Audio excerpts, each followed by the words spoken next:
Assalamualaikum warahmatullahi wabarakatuh. Kenalkan, nama saya Rasti Tompig. Halo semua, pernah nggak kepikiran kenapa ada planet yang panasnya ekstrim seperti Venus, tapi ada juga yang super dingin seperti Neptunus? Nah, di video ini kita akan bahas apa itu planet, bagaimana tata surya kita tersusun, dan karakter unik dari tiap planet yang mengelilingi matahari. Sebelum masuk ke tiap planet, kita mulai dari dasar dulu. Apa sebenarnya planet itu?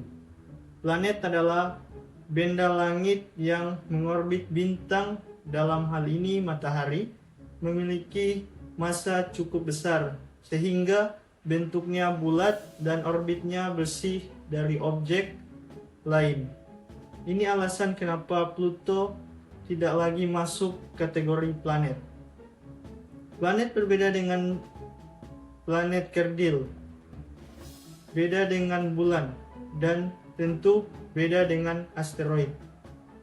Definisi ini penting supaya kita mengerti kenapa susunan tata surya bentuknya seperti sekarang.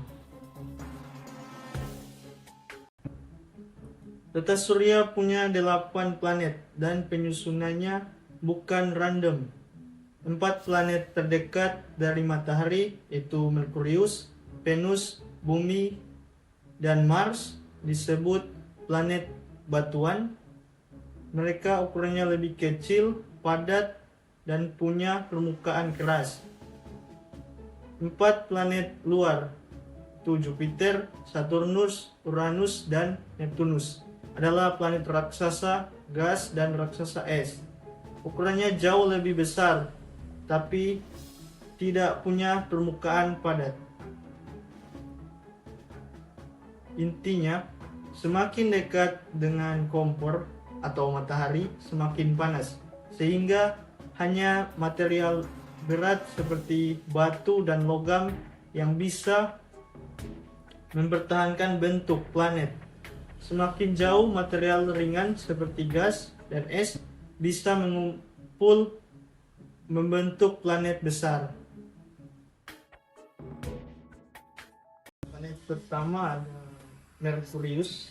Planet ini terdekat dari matahari, dia tidak punya atmosfer stabil, jadi suhu siangnya bisa sangat panas dan malamnya ekstrim dingin. Permukaannya penuh kawah mirip bulan. Yang kedua ada planet Venus. Planet terpanas di tata surya. Atmosfernya penuh karbon dioksida, menciptakan efek rumah kaca brutal.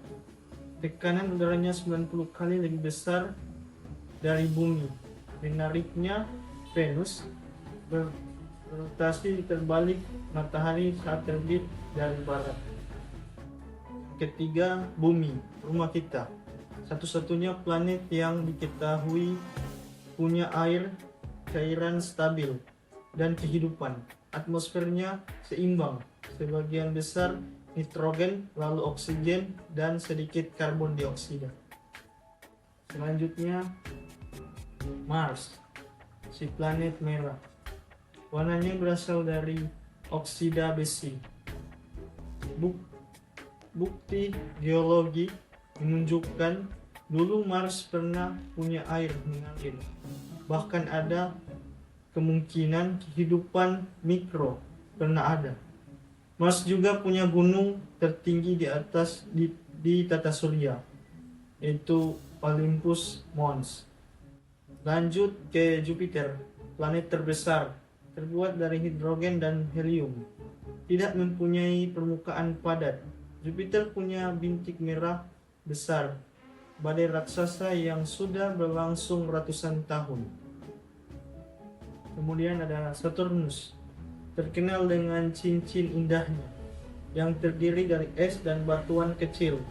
Densitasnya sangat rendah. Kalau ada bak air yang cukup besar, Saturnus bisa mengapung.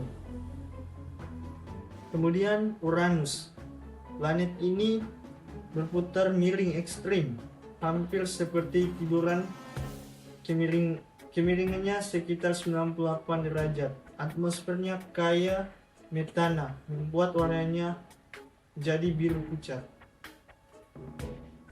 Dan yang terakhir Neptunus, planet terjauh, punya angin tercepat di tata surya, lebih dari 2000 km per jam. Warnanya biru pekat karena campuran metana dan dinamika atmosfer yang kompleks. Dari semua planet tadi, ada pola yang jelas.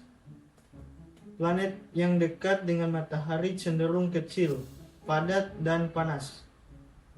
Sedangkan planet jauh lebih besar, dingin, dan punya banyak gas atau es. Planet luar juga cenderung punya lebih banyak bulan dibanding planet batuan. Ini menunjukkan bahwa lokasi planet saat terbentuk punya pengaruh besar terhadap karakter akhirnya. Jadi, setiap planet di tata surya punya sifat unik karena jarak mereka dari matahari, komposisi material, dan sejarah pembentukannya. Pertanyaannya sekarang, kalau tata surya kita punya keragaman seperti ini, kira-kira seperti apa planet-planet di sistem bintang lain? Terima kasih sudah menonton. Sekian dari saya. Wassalamualaikum warahmatullahi wabarakatuh.